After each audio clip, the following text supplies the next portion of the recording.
तो सबसे पहले पेज नंबर 1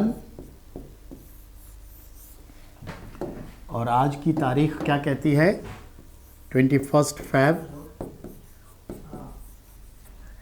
2023। बताया था आज वर्ल्ड मदर टंग डे है। जीएस फाउंडेशन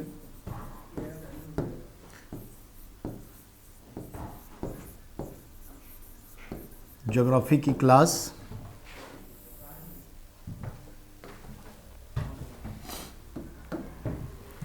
और हमारा टॉपिक चल रहा है, याद है टॉपिक? क्या चल रहा है? मरुस्थल।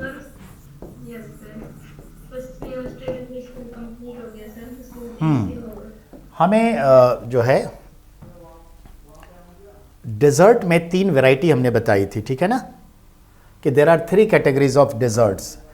और कैटेगरी 1 बताया था सैंडी डेजर्ट, जिसके बारे में हमने ऑल ओवर इंडिया का सैंडी डेजर्ट्स लोकेशन के साथ बता दिया। अब आता है रॉकी डेजर्ट्स, और रॉकी डेजर्ट्स पे भी हमने बता दिया था, अब उसे लिखना है। तो आइए, मॉस्टल के टाइप बताए जा रहे थे, प्रकार, और प्रकार में हमने 3 बताया था। एक हमने बताया था सैंडी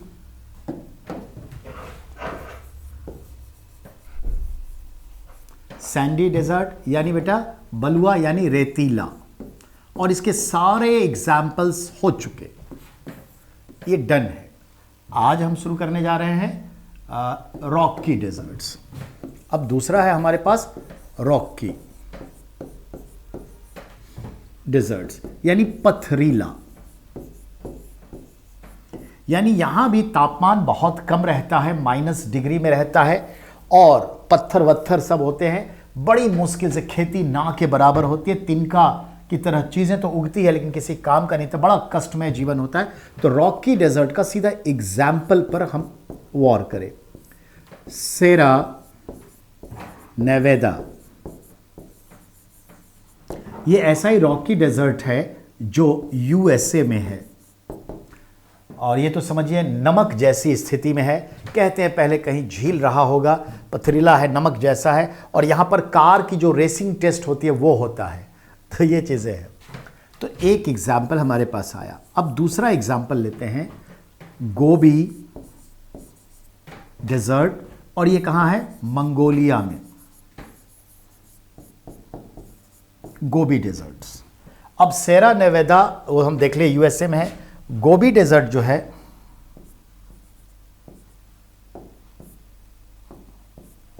गोबी डेजर्ट ये मंगोलिया में है, और इसकी एक खासियत होगी, यहां पे डबल हम्प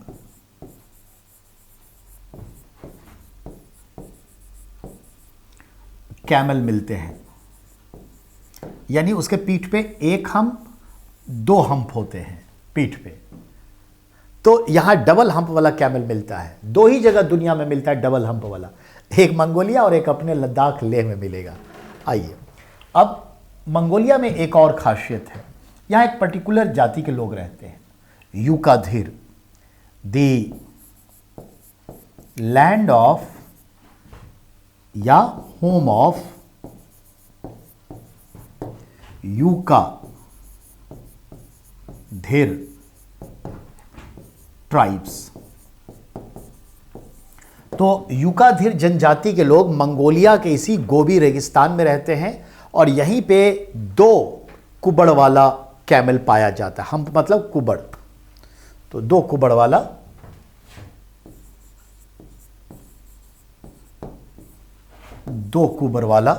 ऊंट पाया जाता है। और क्या है? अब तीसरा एग्जाम्पल भी हम उठाएंगे बेटा। तीसरा एग्जाम्पल जो है अपना, वो है आपका लद्दाख,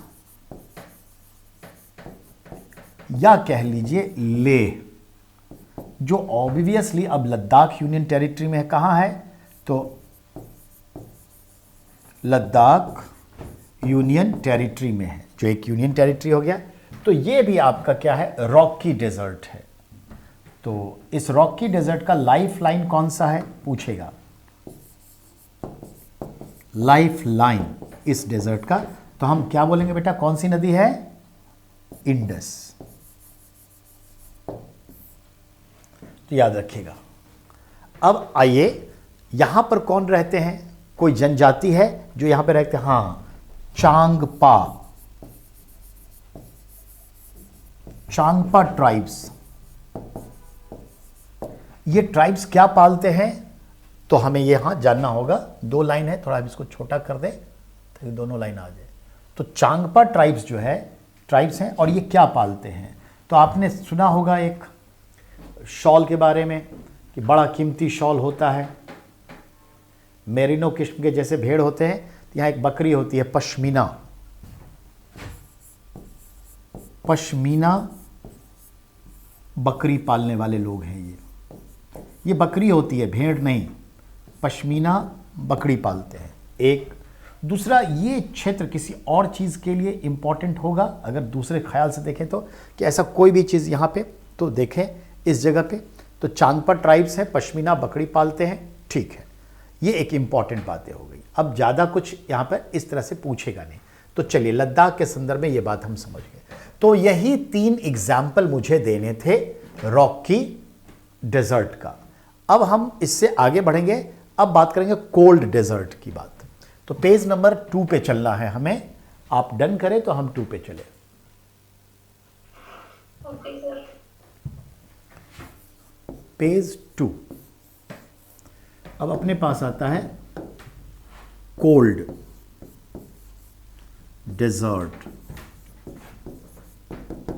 यानी शीत मरुस्थल। मरुस्थल यानी मरा हुआ क्षेत्र, जमीन। तो ये चीजें हैं।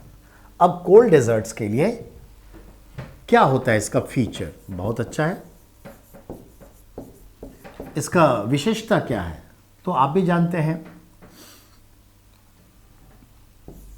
6 to 8 मंथ,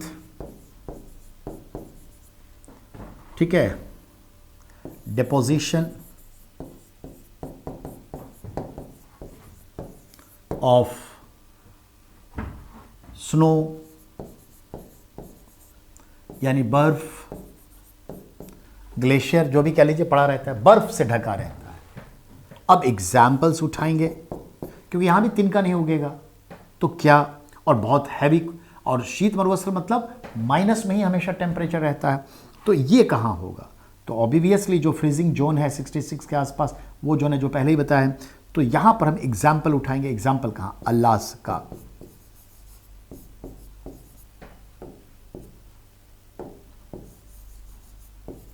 ये अलास्का कहां है, तो यूएसए में है। एक, अब हमारा दूसरा एग्जाम्पल उठेगा ग्रीनलैंड। तीसरा एग्जाम्पल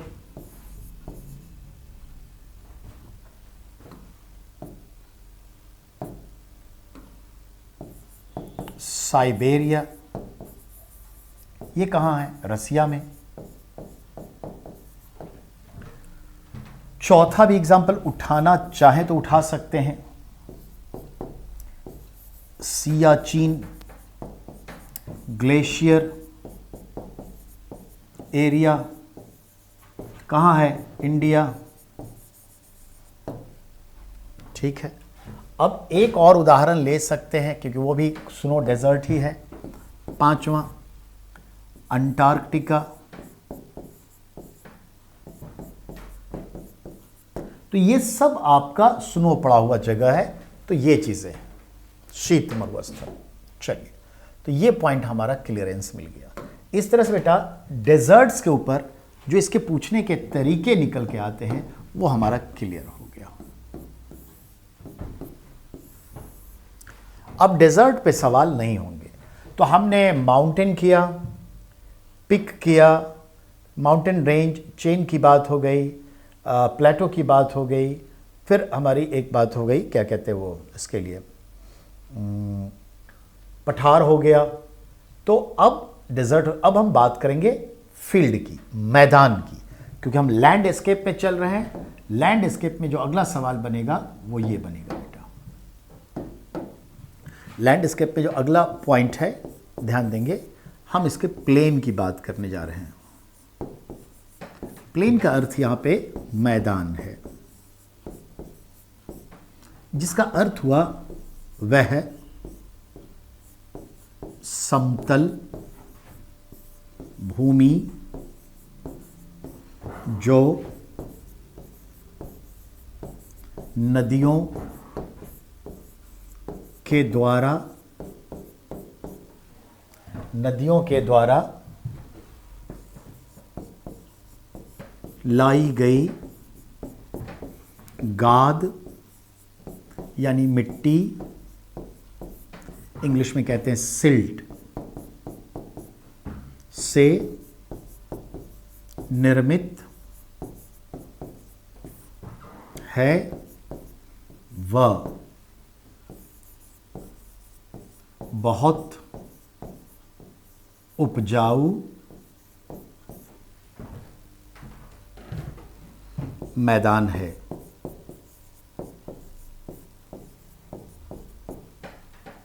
तो एक पॉइंट क्लियर हुआ। अब हमारा दूसरा पॉइंट आएगा इस पर। इसे घास का मैदान यानी मैदान कहते हैं, यानी द ग्रास लैंड।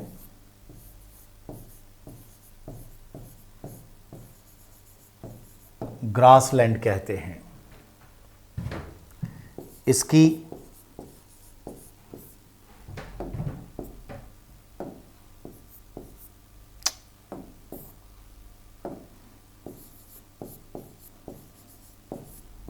निम्न विशेषताएं हैं।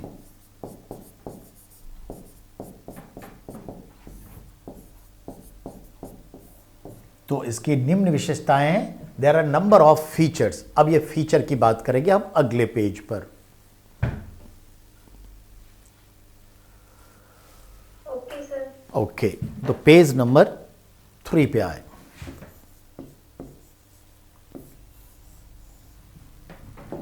अब की विशेषताओं में संदर्भ में बात करें तो पहली विशेषता क्या होगी? तो नदियों द्वारा निर्मित।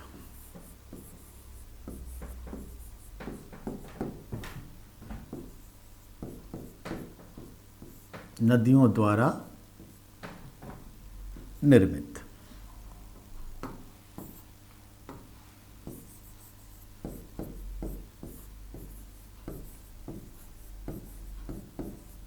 एक हुआ। दूसरी विशेषता अत्यधिक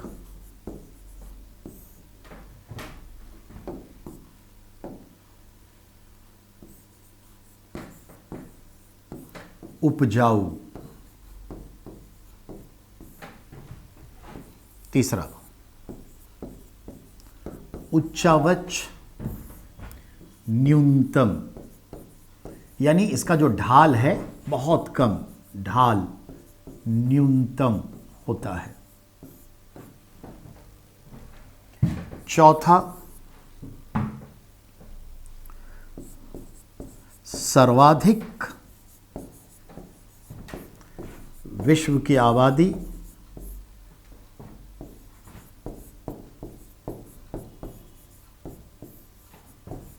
यहीं एवं सर्वाधिक विकसित क्षेत्र, पृथ्वी पर सबसे ज्यादा विकसित क्षेत्र यही होता है।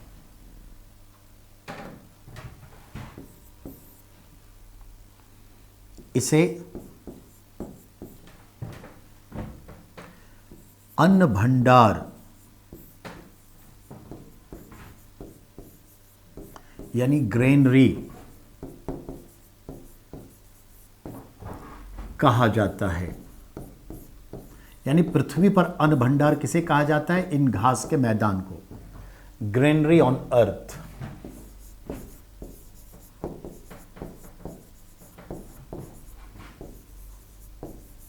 क्योंकि बहुत फसलें उपजती हैं। 7वां, निकनेम भी इसका होता है, हम इसे कहते हैं रोटी का टोकरा, भी कहते हैं बास्केट ऑफ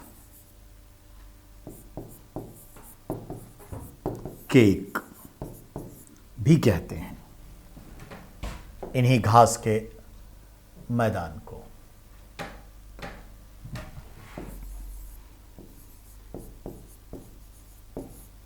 इसकी इसके इसके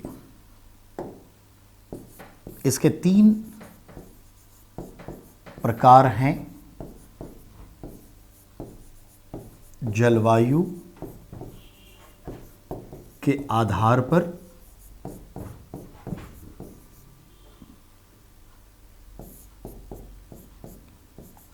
नॉर्थ साउथ के क्रम में,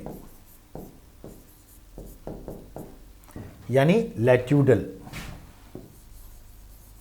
लैटिट्यूडल,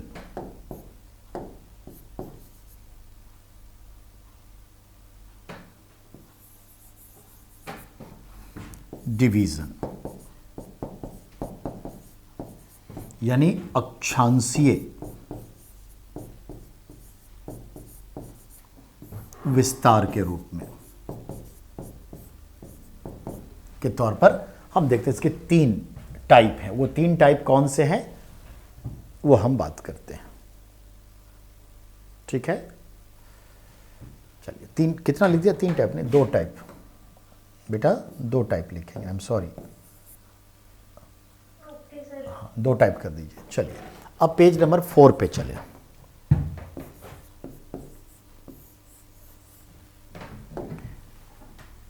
एक को कहते हैं ट्रॉपिकल,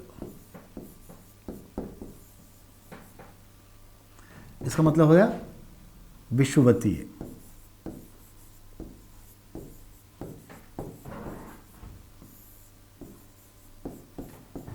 घास के मैदान, एक पॉइंट हुआ। ये ट्रॉपिकल जोन में पाया जाएगा। कौन से ट्रॉपिकल जोन में? तो हम और आप सब जानते हैं, ये अर्थ है, ये नॉर्थ पोल है, ये साउथ पोल है, ये इक्वेटर है। तो ये कहाँ पाया जाएगा?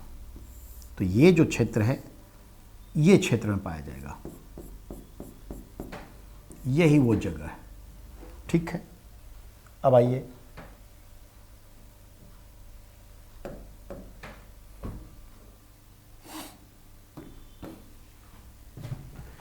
सब ट्रॉपिकल,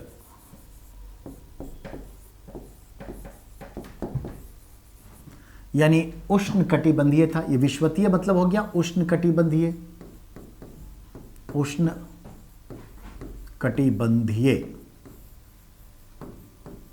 एक ही बात है। ये सब मतलब हो जाता है छोटा, इंस्पेक्टर, सब इंस्पेक्टर। तो डिवीजन, सब डिवीजन। तो सब ट्रॉपिकल, ट्रॉपिकल से छोटा तो क्या कहेंगे? उपोष्ण कटिबंधीय। विषुवतीय तो ये उष्ण, ये उपोष्ण, उपोष्ण कटिबंधीय। कटिबंध मतलब क्षेत्र होता है, कटिबंधीय, इसी को सब ट्रॉपिकल कहते हैं। तो इसको उपोष्ण के अलावे एक और नाम से जाना जाता है, सम शीतोष्ण। यानी बेटा यहां पे समान होगा, शीत और उष्ण, गर्मी एक ही चीज है, बोलने का तरीका बस अलग अलग है। इसी को कहते हैं टेम्परेट जोन। इसी को क्या कहेंगे? टेम्परेट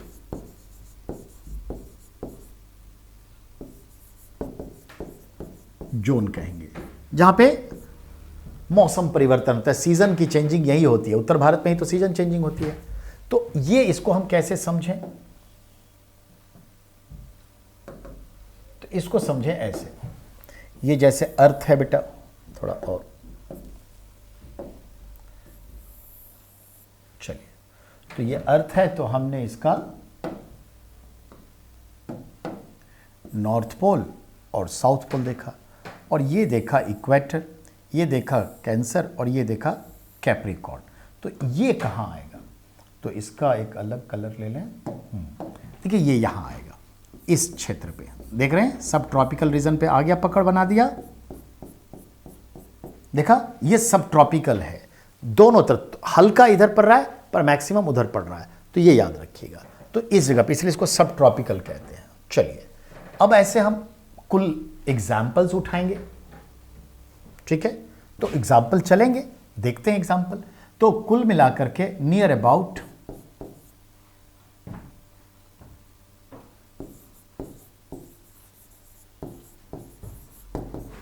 11 ग्रासलैंड हम पढ़ेंगे।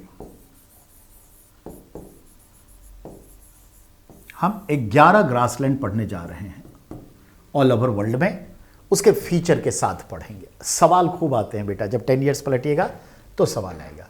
अब देखते हैं, आप कहेंगे कि सर कौन कौन से होते हैं, तो अगर आप गौर फरमाएंगे बेटा तो याद करिए, मैं जस्ट बोल रहा हूं, आपने नाम सुना होगा प्रेरीज, लैनोज, कैंपोज, पंपास, क्या कहते हैं, savanna, parkland, veld, downs, Canterbury, पुश्तैंग, स्टैपीज और भारत का दोआब। ये सब नाम आपने सुने होंगे या पढ़े होंगे। सुना है किर्लोस्कर? सारे नहीं सुने सर। अच्छे, कितने सुनेंगे? 6-7 सुने होंगे इसमें से। आपने नहीं सुना होगा पार्कलैंड, जी सर। आपने नहीं सुना होगा पुश्तैंग, और आपने लगभग नहीं सुना होगा कैंटरबरी। ये 3 नाम तो नहीं सुने होंगे। नहीं सर, नहीं। मोस्टली जो बच्चे सुनते हैं वो सुनते हैं सवाना, वेल्ड, क्या कहते हैं, डाउन्स, और क्या कहते हैं आपका वो लैनोज, कैंपोज, अपम्पास। इससे ज़्यादा नहीं, कभी स्टेपीज बहुत ज़्यादा। तो ये 7-8 ही बच्चे को ध्यान में रहता है। चलिए अब बेटा हम वन बाय वन एग्जाम्पल्स उठाएंगे। तो पेज 5 पे आएंगे हम। जरा मुझे मोबाइल का ये शोर बंद करने दीजिए, 1 सेकेंड।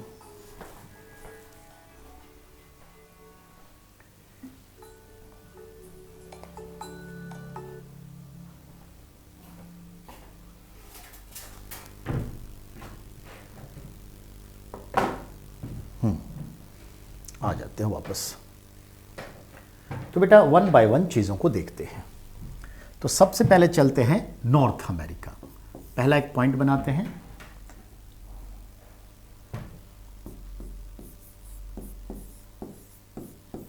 North America. ये कॉन्टिनेंट है, उत्तर अमेरिका, ये हम और आप जान रहे हैं। अब नॉर्थ अमेरिका में 2 देश हैं, ठीक है, लेकिन वो बाद में करेंगे बात। पहले सीधा बात करते हैं कि यहां पर क्या है। यहां पे घास का जो मैदान है उसका नाम है प्रेयरीज।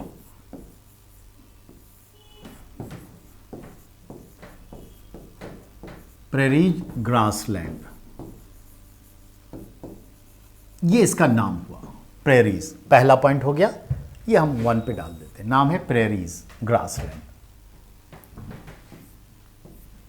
अब बेटा सवाल होता है कहां, उत्तर अमेरिका में है, पर लोकेट करेंगे, लोकेशन। तो लोकेशन में डालेंगे क्या, 70% एरिया इन यूएसए और 30% कनाडा, ऐसे समझिए। तो ये भी हमें समझ में आ गया। अब अगला पॉइंट आता है, कौन सी नदी इसे तैयार करती है, ठीक है, तो कहेंगे फॉर्म्ड। फॉर्म्ड यानी फॉर्मिंग, या फॉर्मिंग लिखते हैं, फॉर्मिंग बाय 3 नदियां आएगी, मीसी, सिप्पी, मिसौरी। देखिए मीसी एक नदी है, वो सिप्पी से मिल जाती है तो मिसिसिप्पी कहलाती है। ये दोनों मिलकर के फिर मिसौरी में चली जाती है, तो ये मिसिसिप्पी मिसौरी कहलाती है। देख रहे हैं, तो ये चीजें हैं। तो नदी का नाम पूरा मिसिसिप्पी मिसौरी है।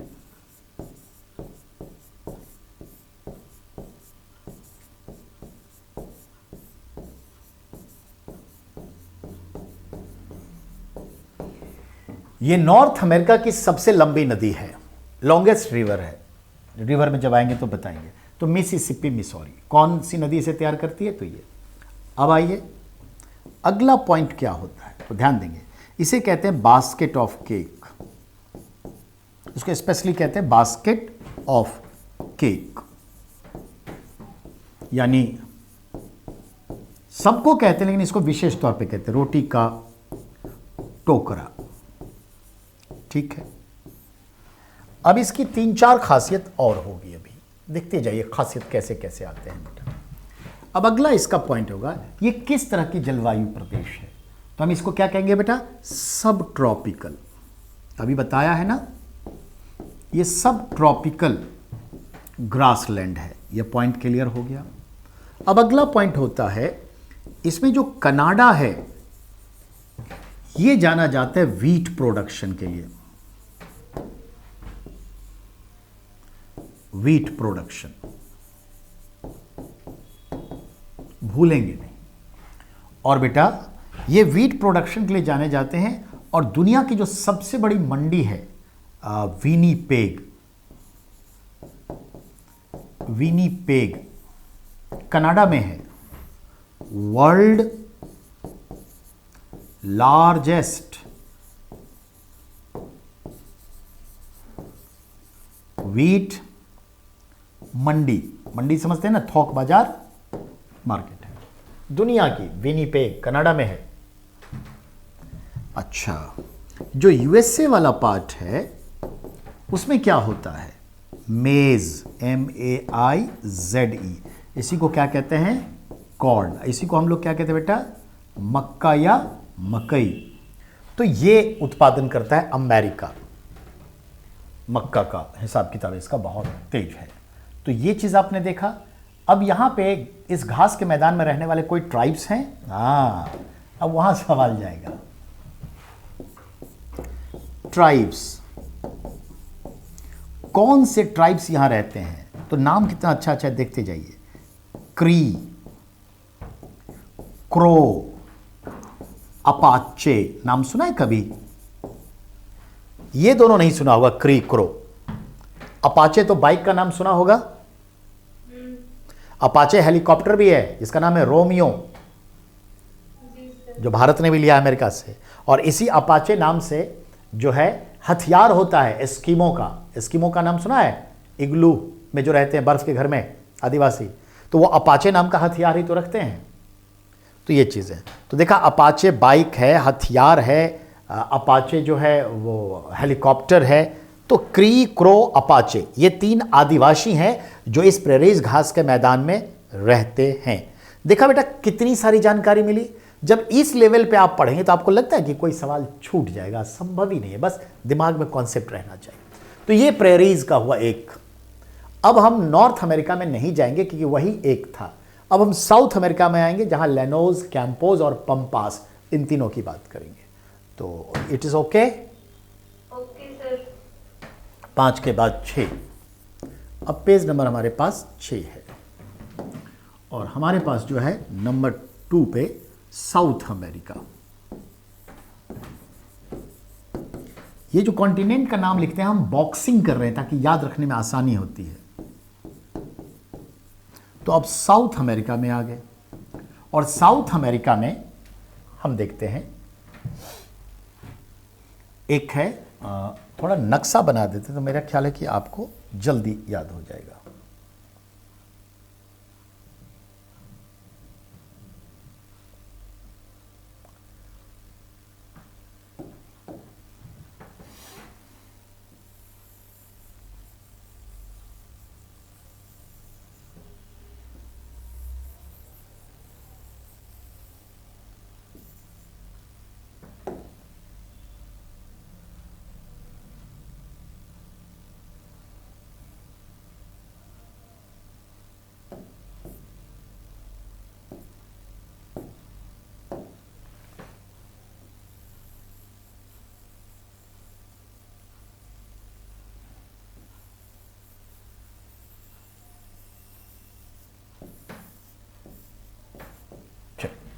तो इसको हम इस तरह से नक्शा बना देते हैं, जैसा भी बने कोई बात नहीं, पहले हमको गौर फरमाना है उन चीज़ों पे।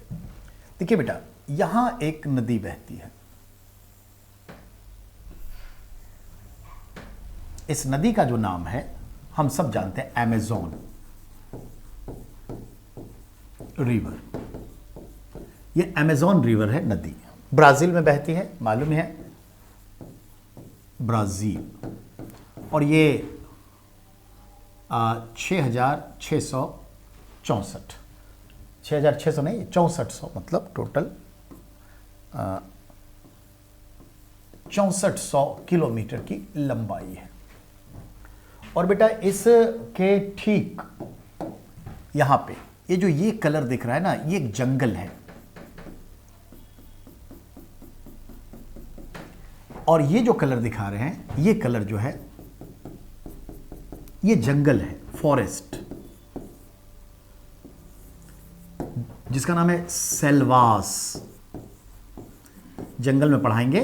ये सेल्वास फॉरेस्ट नदी के दोनों किनारे है, और सेल्वास को कहते हैं लंग्स ऑफ द अर्थ। दुनिया में सबसे घना जंगल यही है,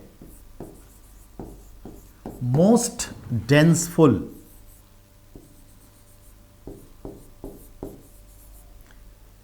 फॉरेस्ट है, और इसका नाम ही है धरती का फेफड़ा।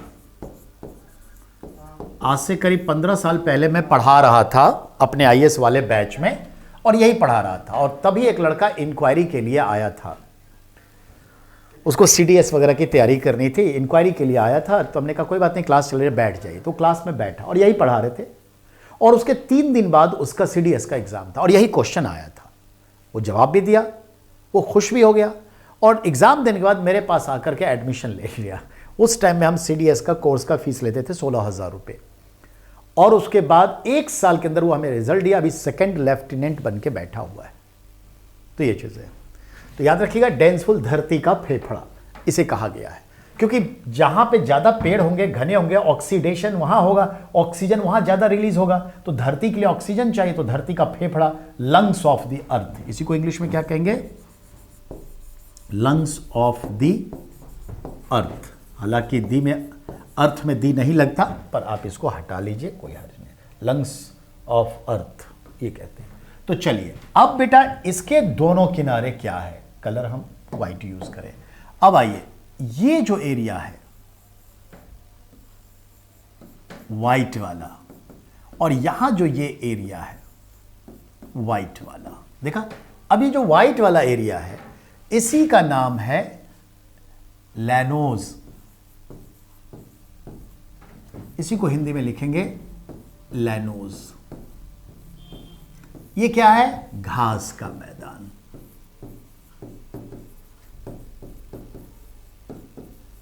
अब ये जो घास का मैदान है लैनोज, वो कहां कहां है, तो बेसिकली हम इसको यूज करेंगे ऐसे। एक तो ब्राजील में है, और ब्राजील के उत्तर में कौन सा है, वेनेजुएला, यहां भी है। और क्या है ऊपर, वेनेजुएला का नाम है कोलंबिया, और फ्रेंच गुयाना, फ्रेंच गुयाना इसे समझेंगे। तो इन देशों में है, बेसिकली 80% ब्राजील में, ठीक है। अब आइए, ये वाला जो एरिया है, इसके लिए हमको जगह यहां बन रहा है, तो हम यहां लिख देते हैं। इसका नाम है क्या, लैनोज वो है, यह कैंपोज।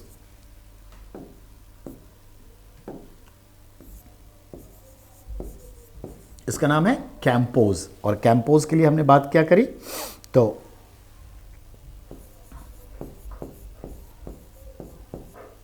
ये कैंपोज है। ये कहां है, ब्राजील में। ये प्योरली ब्राजील में, कोई दिक्कत नहीं, ब्राजील में।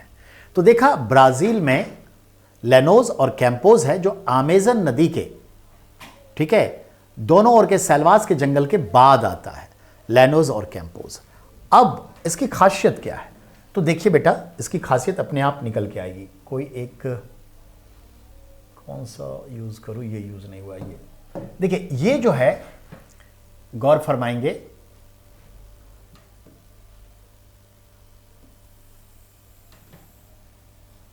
ये पॉइंट देख रहे हैं, ये है आपका विषुवत रेखा। ये विषुवत रेखा है बेटा, और विषुवत रेखा पे ही डेल्टा बनाती है Amazon. Delta on equator, equator पर ये डेल्टा बनाती है। ये भी एक खासियत है, एकमात्र नदी दुनिया की ऐसी है। तो बेटा विषुवत रेखा आपने देखा, तो विषुवत रेखा के दोनों तरफ ये जंगल है, इसका मतलब क्या है? ये ट्रॉपिकल फॉरेस्ट है। तो इसका मतलब हुआ ये ट्रॉपिकल है, ट्रॉपिकल ग्रासलैंड है, और ये भी जो है बेटा ट्रॉपिकल ही हुआ। और ट्रॉपिकल जो है इसकी खासियत हुई, यहां बारिश बहुत होगी, तभी तो इतने घने जंगल हैं। तो वर्षा बहुत होगी, तो वर्षा बहुत होगी तो इसका मतलब जानते हैं यहां पे क्या होगा? यहां पे क्रॉप्स क्या होगा? अब यहां पे क्रॉप्स क्या होगा जरा समझना है बेटा। ये क्रॉप्स में साइकिल में जाएंगे तो हमारे पास एक क्रॉप्स आएगा, धान, जिसको हम पैडी कहते हैं। धान के पौधे को पैडी कहते हैं, या धान लिख लें। धान के बाद क्या होगा? मक्का, ये भी खरीफ फसल है ना, दोनों क्या है? खरीफ फसल है, पैडी और मक्का। और गन्ना बहुत होगा, ये भी तो खरीफ फसल है, गन्ना। यहां भी वही चीजें हैं, यहां भी होगा बेटा धान, मक्का, गन्ना, और मालूम है क्या होगा? सोयाबीन। और मालूम है क्या होगा? रबर। तो रबर तो पहाड़ों में चला जाएगा, तो सोयाबीन बस लिखेंगे। और उसके बाद बहुत सारी चीजें ऐसी हैं। तो ये सब धान, मक्का, गन्ना, सोयाबीन, ये चारों फसल खरीफ की फसल है, क्योंकि इसको पानी ज्यादा चाहिए ना। तो अब आपको समझ में आ गया कि अच्छा ये मामला। तो यहां भी वही है, पैडी, धान, मक्का, गन्ना, खरीफ की फसल दोनों एक ही है। तो ये आपका क्लियर हो गया। तो ये कहां है? कौन सी नदी? नदी तो हो गया, अमेज़न रिवर बनाती है। अब हमारे पास एक और आएगा जिसको हम अलग कलर से देखते हैं। अर्जेंटीना और पराग्वे के पास का एक क्षेत्र है,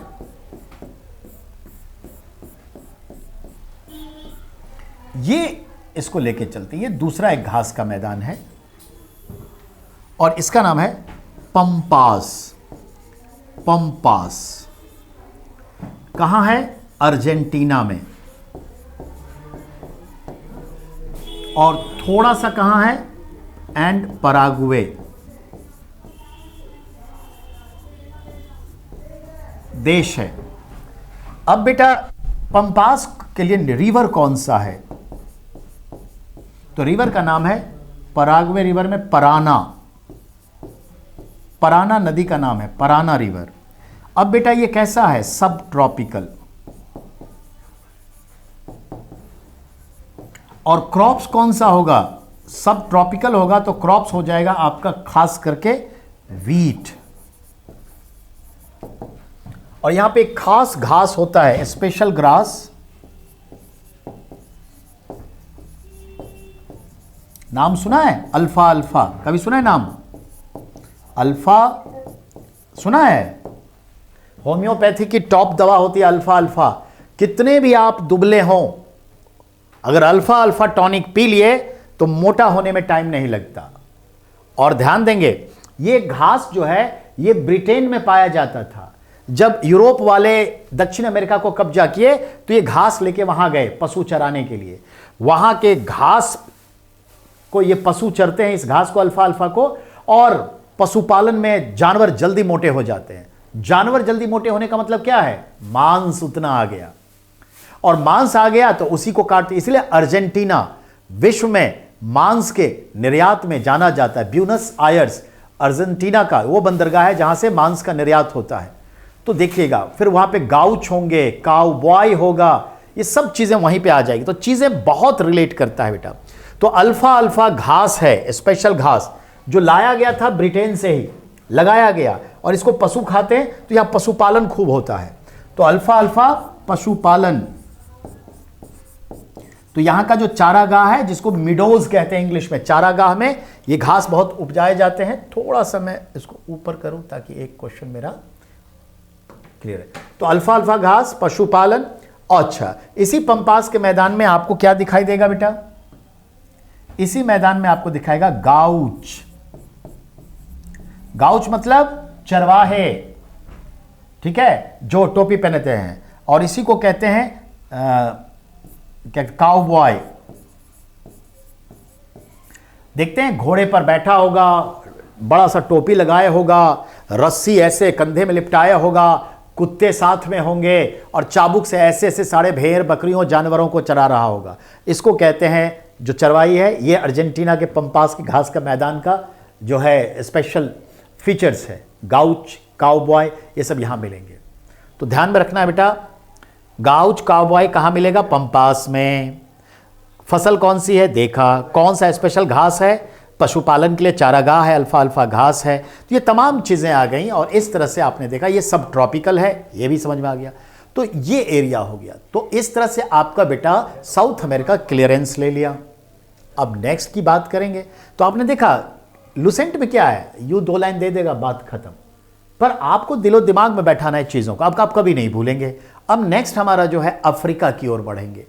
तो समय कहता है कि हम नहीं बढ़ सकते, तो ये घास के मैदान हम कल की क्लास में कंप्लीट कर लेंगे, ठीक है?